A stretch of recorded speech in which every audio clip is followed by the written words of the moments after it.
Hello सबैजनालाई नमस्ते। हामी चाहिँ 50 रुपीसको च्यालेन्ज गरेको त्यो पनि चकलेटको लागि। आज ल हेर्नुहोस् है, अब हामीहरू च्यालेन्ज गर्दैछौँ। फर्स्टमा चाहिँ मै पढेछु, बहिनी र म गएको थियौँ। एउटा दोकान नभेटेर अर्को दोकान नभेटेर अर्को दोकान गर्दा गर्दै बल्ल बल्ल एउटा दोकान त भेट्यो। यहाँ गएँ म, त्यहाँ गएर एउटा ललिपप मागेँ। पहिला चाहिँ मैले त्यहाँ झालमुरी होला मिठाई माग्दै थिएँ, 10 रुपियाँ रहेछ। फेरि मैले त्यहाँनिर ललिपप मागेँ अङ्कललाई, ललिपप खाएँ मैले। जबरजस्ती टोकेँ, फुट्नु फुट्दैन तर पनि मैले टोकेँ। अनि फेरि 5 रुपियाँको मैले फर्काउने नभएर चाहिँ च्युइङगम मागेँ, ह्याप्पीडेन्ट दिएको थियो। 40 रुपियाँ लिएर म गएँ। फेरि अर्को दोकानमा जानु आँटेको थियो, त्यो अङ्कलले ट्याक्कै च्युइङगम ह्याप्पीडेन्ट दियो। फेरि अर्को दोकान खोज्दा भेट्दै भेटेन। बल्ल बल्ल एउटा दोकान भेटेँ, त्यो सट्टै पसेको बोजूले त मलाई त दिन खोज्दैन, यस्तो खालको दिनै खोज्दैन। यस्तो हेरेको एउटा काजु चाहिँ सोधेको, दाम सोधेको 50 रुपियाँ भन्थ्यो। त्यहाँबाट फेरि एउटा जेम्स किनेर खोलेर खान्छु भनेको बोजूले ढिलो गरे। फेरि छिटो गर्नु भन्दै थिएँ, ट्याक्कैसँगले एउटा दिदी निस्किदियो। त्यहाँबाट फेरि जेम्स खोलेर चाहिँ ह्वारेङ सबै मुखमा हालेँ। त्यो मुखमा हालिसकेपछि खाइसकेँ मैले। त्यहाँबाट बोजूलाई फेरि 10 रुपियाँ फर्काइदिनु भनेको ढिलो गर्यो। त्यहाँबाट फेरि गएँ, अर्को दोकान खोजेको भेट्दैन, दोकानै छैन। खोज्दा त्यहाँ ट्राफिकबाट उता जाने बेला भयो। त्यहाँबाट म त सट्टै गइहालेँ। त्यहाँ दादा रहेछ, फेरि दादालाई मागेँ। उसले राम्रै हेर्दै थियो हाम्रो क्यामेरामा, हामी चाहिँ भ्लगर जस्तो होला भनेर मिठाई दिइहाल्यो। अर्को पनि खाएँ, मिठाई एकचोटि एउटा खाएको मिठाई खाएँ। राम्रै हेर्दै थियो। त्यहाँबाट गोजीमा पैसा हालेर फेरि कुदेँ। फेरि अब ट्राफिकको उतारि जाने बेला भयो। मान्छेहरूले मलाई हेरेको कस्तो डरलाग्दै हेर्नुहुँदै थियो। कुदै थिएँ नि त, मुखभरि मिठाई बोकेर। सोच्दै थियो होला नि त, यो चाहिँ पङ्गादारै रहेछ भनेर, खानु पनि जान्दैन भन्दै थियो होला है। कतिजनाले त नराम्रो अब त्यो बजारको बिचमा, नाम्ची बजारको पार्कको त्यहाँनिर चाहिँ यस्तो डरलाग्दो कुद्दै थिएँ कि म के भन्नु। च्यालेन्ज चाहिँ यस्तो गर्दै थिएँ, मान्छेसँग ठोक्किँदै कुद्दै गर्दै थिएँ। टक्कसँगले म ट्राफिकको त्यहाँनिर जाने बेला पुलिसको गाडी आएछ, एकछिन रोकिदिनु भनेको र म गइहालेँ। त्यहाँबाट बहिनी चाहिँ रोक्यो है, म पर उयसमा थिएँ, दोकानमा थिएँ। बहिनी चाहिँ ओराबाट मलाई भिडियो गरिरहेको रहेछ है। त्यहाँबाट आयो, मैले त्यहाँनिर फेरि मन्च के मागेँ, 2टा मन्चै थियो। त्यहाँबाट खोलेर हराङ खाइहालेँ। आमा म कलेजको स्टुडेन्टहरूले मलाई यति डरलाग्दै हेर्दै थियो। सबैजनाले मलाई हेरिरहेको थियो, तर पनि मैले केही सोचिनँ। हेर्दै गर्छ भनेर चाहिँ खाएँ गरेँ, किनभने च्यालेन्ज खतम गर्नु थियो नि त। खाएँ गरेँ। त्यहाँबाट अर्को गोजीमा हालेँ, फेरि अर्को खाएँ। खाइसक्नु थियो मलाई जबरजस्तीमा पनि। सबैजना हेरिरहनु भएको थियो, गाडी कुदिरहेको थियो त्यहाँनिर। सोच्दै होला कस्तो बहुलाई मान्छे रहेछ भनेर सोच्दै थियो होला। फेरि त्यहाँ दोकानमा गएको, त्यहाँ पनि सबैजनाले हेरिरहनु भएको थियो मलाई। त्यहाँ बहिनी चाहिँ फोन बोक्ने थियो नि त। अब कुन चाहिँ खाऊँ भनेर सोच्दा त्यहाँनिर फेरि ट्याक्कैसँगले 5 रुपियाँ गोटाको 2टा मिठाई किनेँ।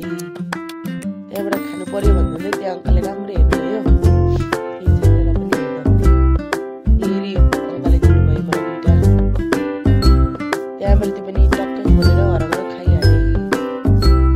त्यहाँबाट मेरो चाहिँ पैसा पनि सक्यो। अब मलाई ह्याप्पीडेन्ट खानु मात्रै थियो। जबरजस्ती मुखमा हालेको थिएँ, किनभने टाइम कम्प्लिट गर्नु थियो नि त। टाइम पनि बेसी नै भइरहेको थियो, र पनि मैले कम्प्लिट चाहिँ गर्दै थिएँ।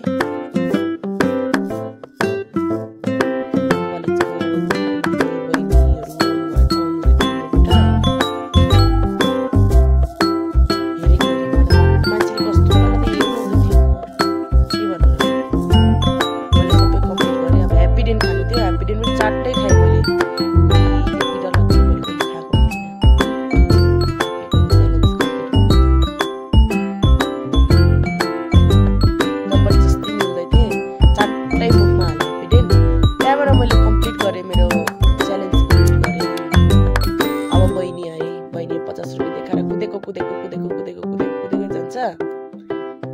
कुदेकै गयो है, झन्डै ठोक्यो त्यो एकजना दाजुसँग। फेरि कुदेको गयो। बिचारा हामी त हस्पिटल गएको, बहिनी र म त कुदाइ च्यालेन्ज गर्नुपर्छ भनेर छैन नि हौ। त्यहाँ हेरेँ, त्यहाँनिर मान्छे भक्कु देख्यो हो। त्यहाँबाट फेरि अर्को दोकानमा गयो, छैन मान्छे पुरा रहेछ हो। फेरि अर्को दोकानमा गयो, फेरि कुदेको गरे। यहाँनिर जानु पर्यो भनेको यहाँ मान्छे बसिरहेछ। फेरि अर्को दोकानमा गयो। उसको त यसो गरेर टाइम बेसी जाँदै थियो।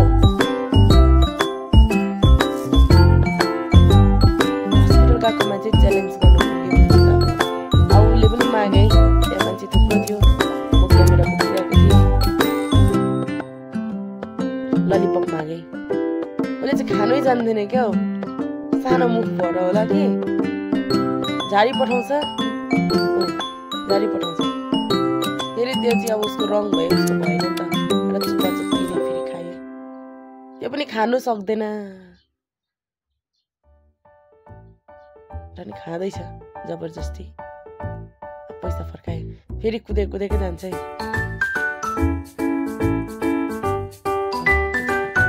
फेरि कुदै अघिकै जग्गामा पुग्छ नि त, घुमी फेरि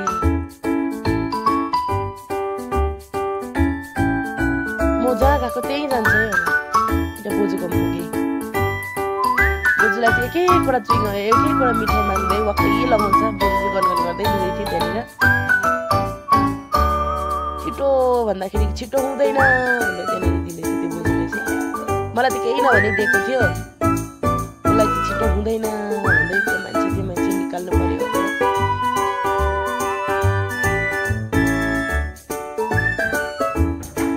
च्युइङगम किन्यो। अलिक चालक खालको मान्छेले चाहिँ एक रुपियाँको मिठाई किन्दैछ नि त। एक रुपियाँ मिठाई किन्दैछ। अलिक चालक टाइपको मान्छे हो चाहिँ। बोजू नि इरिटेट लाग्यो होला, तर क्यामेरा देखेर बोजू केही भनेन।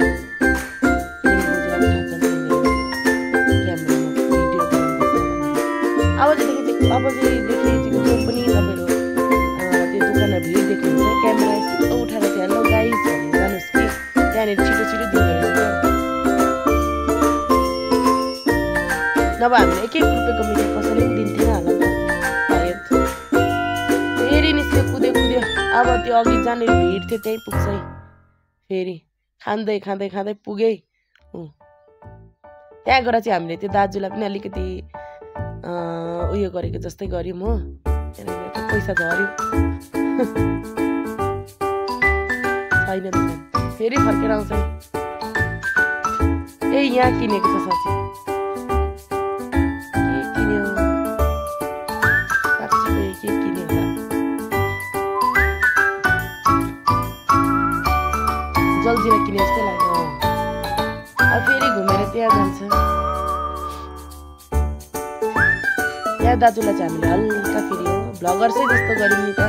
त्यहाँनिर त्यो दाजुलाई फेरि क्वेसनहरू गरेर आउनुहोस् भनेर हो। हामीले त घुम चक्र गरेको छौँ नि त। त्यहाँनिर आउनुहोस् या दाजुको होटेलमा भनेर हो। त्यो दाजु फेरि मकै गएछ नि त।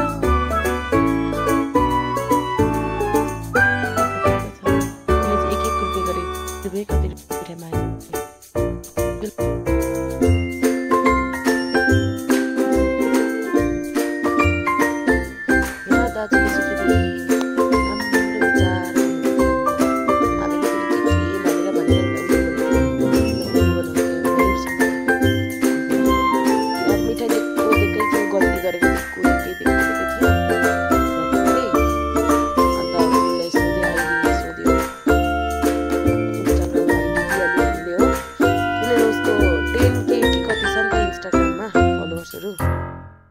निकै छ नि त। अन्त हामीले अब त्यही भनेर चाहिँ अर्काकोमा आइडी पनि सर्च गर्न लगाइहाल्यौँ कस्तो गरेर। खानु सकेको छैन फेरि एउटा चक्लेट पनि।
चाहिँ गिभ अप गरेको